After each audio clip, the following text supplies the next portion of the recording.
కానీ ఇప్పుడు కూటమి ప్రభుత్వం ఉంటే ఆమె కాంగ్రెస్ పార్టీ నేషనల్ లెవెల్లో వాళ్ళ మెయిన్ ఎనిమి ఎవరు?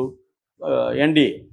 ఇక్కడ కూడా ఎన్డీఏ ప్రభుత్వం ఉంది. సో ఈమె కాంగ్రెస్ పార్టీ అజెండాని ఇంప్లిమెంట్ చేయాల్సి వచ్చినప్పుడు ఎన్డీఏని ఆమె టార్గెట్ చేయాలి. ఆల్రెడీ చచ్చిన పాము వైసీపీ 11 మంది ఎమ్మెల్యేలు ఉన్నారు. వాళ్ళకి యాంటీగా ఈమె జగన్కి యాంటీగా మాత్రం పోరాడుతుందంటే ఇది వ్యక్తిగత అజెండాలో షర్మిలా ఉంది. ఆమెకి జగన్ మీద కోపం ఉంది, ఆస్తుల్లో తనకు వాటా ఇవ్వలేదు అన్న కోపం ఉంది. సో దానివల్ల జగన్ని టార్గెట్ చేసి జగన్ని నాశనం చేసి జగన్ని జైలుకి పంపించాలి అనే టార్గెట్ తప్ప కాంగ్రెస్ని బలోపేతం చేయాలి, కాంగ్రెస్ టీం వర్క్ చేయాలి, ఉద్యమాలు చేయాలి, గ్రౌండ్ లెవెల్లో పార్టీ నిర్మాణం చేయాలి, ఇటువంటి బేసిక్ థింగ్స్ ఆమె చేయడం లేదు. ఎంతసేపటికి జగన్ అటాక్ చేయడం, పరోక్షంగా ఎన్డీఏ కూటమికి ఉపయోగపడడం తప్ప ఆమె పార్టీ బలోపేతం మీద చేయట్లేదు. అందువల్ల హోప్ లేదు. ఆల్రెడీ కాంగ్రెస్ అనేది కోమాలో ఉంది. ఈమె వచ్చి ఏదైనా కోమాలో నుంచి కొంచెం కదిలిస్తుందేమో శరీరాన్ని అనుకొని వాళ్ళు వేరే గత్యంతరం లేక వైఎస్ఆర్ కూతురు కదా ఏమన్నా ఉపయోగపడుతుందేమో అనుకొని రాహుల్ గాంధీ ఆమెను పెట్టాడు. దాంతో ఆమె అసలు అంతకంటే ఘోరంగా కాంగ్రెస్ పార్టీకి వెళ్ళిపోయింది. సో ఈ నేపథ్యంలో ఏమైందంటే జగన్ పావులు కదా మొదలుపెట్టాడు. ఇప్పుడు జగన్కి ఈమె ఇంకా కూడా నష్టం చేకూర్చే విధంగానే మాట్లాడుతుంది. పైగా తల్లి కూడా ఆమెతో కలిసింది. అందువల్ల జగన్కి ఫ్యామిలీని డీల్ చేయడంలో జగన్ ఫెయిల్ అయ్యాడు అనేది సర్వత్రా విమర్శలు వస్తున్నాయి. దాంతో జగన్ ఏం చేశాడంటే ఈమెని బలహీనపరచాలంటే కాంగ్రెస్లో ఉండే వాళ్ళందరూ లాగేసుకుంటే ఆటోమేటిక్గా ఈమె కాంగ్రెస్లో కూడా వీక్ అయిపోతుంది. ఇది ఇంక నామకే వస్తే లక్ష్మీపార్వతి పార్టీ లాగా అయిపోతుంది. అప్పుడు ఈమె మనల్ని ఏమీ డ్యామేజ్ కూడా చేయలేదు అనేది జగన్ ఒక ఎత్తేసినట్టు కనబడుతుంది. ఆ క్రమంలోనే ఆల్రెడీ మడకశిర నాయకుడు శైలజానాథ్ని లాగేసుకున్నాడు, శైలజానాథ్ పార్టీలోకి వచ్చాడు. అట్లాగే ఇప్పుడు కాంగ్రెస్ పార్టీలో ఆల్రెడీ వైఎస్ఆర్ ఆయనకి చాలా ఇష్టమైన చాలామంది ఉన్నారు, ఆయనతో కూడా కలిసి పనిచేసిన వాళ్ళు, వాళ్ళందరితో కూడా మాట్లాడుతున్నాడు అని చెప్తున్నారు. సో ఆల్రెడీ ఈమెకి వ్యతిరేక వర్గం కాంగ్రెస్ పార్టీలో ఉంది. వీళ్ళు ఈమెకి వ్యతిరేకంగా రాహుల్ గాంధీ కంప్లైంట్ కూడా ఇచ్చారు. రాహుల్ గాంధీ అంటే ఆల్టర్నేటివ్ లేదు, అతని పరిస్థితి ఏంటి? కాంగ్రెస్ పార్టీ కోమాలో ఉంది, అది ఎవరున్నా ఒకటే. ఆమె ఆమె ఉంటే కనీసం వైఎస్ఆర్ వారసురాలు అన్న పేరు ఉంటుంది. ఆమెను తీసేసి ఏం చేయాలో రాహుల్ గాంధీకి కూడా దిక్కుదోచని పరిస్థితి. అందుకని ఈమెను అలా కదపకుండా పెట్టున్నాడు. సో ఈ క్రమంలో ఏమైందంటే ఇప్పుడు గత కొంతకాలంగా బెంగళూరు కేంద్రంగా జగన్ కూర్చొని పావులు కదుపుతున్నట్టుగా మనకు అర్థమవుతుంది. సో నిన్న ఒక పెద్ద మీటింగ్ జరిగిందని చెప్తున్నారు. కాంగ్రెస్ నాయకులు చాలామంది ఆ మీటింగ్కి అటెండ్ అయ్యారు. సో జగన్ ఏంటంటే ఎన్డీఏ ప్రత్యామ్నాయం ఇంకెవరు లేరు, మనకి సీట్లు తక్కువ వచ్చి ఉండొచ్చు కానీ ఓటు బ్యాంక్ అయితే ఎక్కడికి చిక్కు చేరలేదు, ఓటు బ్యాంకు మనకు బాగుంది. చంద్రబాబు ఈవీఎంఎల్ను మ్యానిపులేట్ చేసి వచ్చారు తప్ప ఇంకొక రకంగా రాలేదు. కాబట్టి ప్రజల్లో మనకేమి తీవ్ర వ్యతిరేకత లేదు.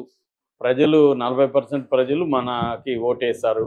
ఇప్పుడు ఈ గవర్నమెంట్ అనేక విషయాల్లో ఫెయిల్ అవుతుంది. హామీలు అమలు చేయడం 1 year దగ్గరకు వస్తున్నా కూడా అమలు లేదు. అప్పులు మనకంటే ఎక్కువ చేస్తున్నారు. 9 నెలల్లో 1 lakh చేశారు. సో అన్ని వర్గాలలో అసంతృప్తి పెరుగుతూ ఉంది. కాబట్టి మనకి కేసులు ఇవన్నీ కామనే. ప్రతిపక్షాలు అన్నప్పుడు కేసులు ఉంటాయి.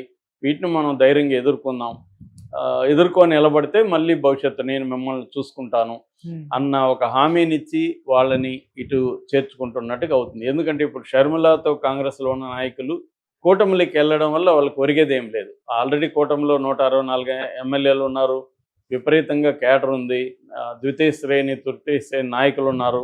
వీళ్ళందరిని అకామిడేట్ చేయడమే చంద్రబాబు తలనొప్పిగా ఉంది. ఇంకా కొత్తగా ఇప్పుడు వెళ్ళిన వాళ్ళకి ఏమీ ఉండదు, హామీలు ఏమి ఉండవు. రెండోది, వాళ్ళు కాంగ్రెస్ పార్టీలోంచి వైసీపీలో చేరినంత మాత్రం వాళ్ళ మీద కేసులు కూడా ఏమి ఉండవు. ఎందుకంటే వాళ్ళు తెలుగుదేశాన్నో జనసేనో తిట్టిన వ్యవహారం లేదు కాబట్టి వాళ్ళ మీద కేసులు కూడా ఉండవు. అందుకని జగన్ కూడా ఏం ఆలోచిస్తున్నాడంటే తన పార్టీలో కేసులు ఇవన్నీ ఉన్నాయి, ఇంకా వరుసగా ఇప్పుడే 9 నెలలకే స్టార్ట్ చేసేసారు కాబట్టి ఇంకొక 4 ఏళ్ళ 3 నెలలు టైం ఉంది. ఈ ఒకవేళ ఎన్నికలు ఏమన్నా జమిలి ఎన్నికలు ముందుకు వచ్చినా కూడా మొత్తానికి 3-4 yearsలో మేజర్ లీడర్షిప్ అంతా కూడా జైళ్ళల్లో వెళ్ళే ప్లాన్ కనబడుతుంది. అంటే ఎలక్షన్ దగ్గరకు వచ్చే లోపల, జమిలి ఎన్నికలు వచ్చే లోపల నాయకత్వాన్ని నిర్వీర్యం చేసి వరుసగా కేసులు పెట్టి భయభ్రాంతం చేయాలనేది చంద్రబాబు, పవన్ కళ్యాణ్, లోకేష్ల ప్లాన్. సో ఆ ప్లాన్కి విరుగుడుగా జగన్ ఏం చేస్తున్నాడంటే కేసులు లేని వాళ్ళని పొజిషన్లోకి తీసుకురాగలిగితే వీళ్ళకి ఆల్రెడీ రాజకీయాల అనుభవం ఉంది, ప్రజల్లో కొంత మంచి పేరుంది ఆయా ప్రాంతాల్లో. వీళ్ళు లీడ్ చేయగలుగుతారు. ఒకవేళ వైసీపీలో ఉండే ట్రెడిషనల్ లీడర్షిప్ అంతా జైళ్ళల్లోకి వెళ్ళినా పార్టీని లీడ్ చేసేవాళ్ళు ఇప్పుడు జగన్కి కావాలి. వాళ్ళ మీద కేసులు ఉండకూడదు, వాళ్ళని జైల్లో పెట్టే పరిస్థితి ఉండకూడదు, వాళ్ళకి ప్రజల్లో ఎంతో కొంత సింపతి ఉండాలి. ఇది స్కెచ్ జగన్ వేశాడు. సో జగన్ వేసిన స్కెచ్ వర్కౌట్ అవుతుందని చెప్తున్నారు. అంటే ఇక్కడ ఒక్క దెబ్బకి రెండు పెట్టెల్లాగా, ఒకటేమో షర్మిలాని డీల్ చేసి షర్మిలాని వీకెండ్ చేసేసి ఇంట్లో కూర్చోబెట్టడం, రెండవదేమో తన పార్టీలో మెయిన్ లీడర్షిప్ అంతా జైలుకి వెళ్తే వాళ్ళని ఎట్లాగో బెయిల్ మీద తీసుకురావడం కూడా జగన్కి కష్టమవుతుంది. ఎందుకంటే చంద్రబాబుతో పోలిస్తే జగన్ వ్యవస్థల మీద పట్టు అనేది జగన్కి లేదు.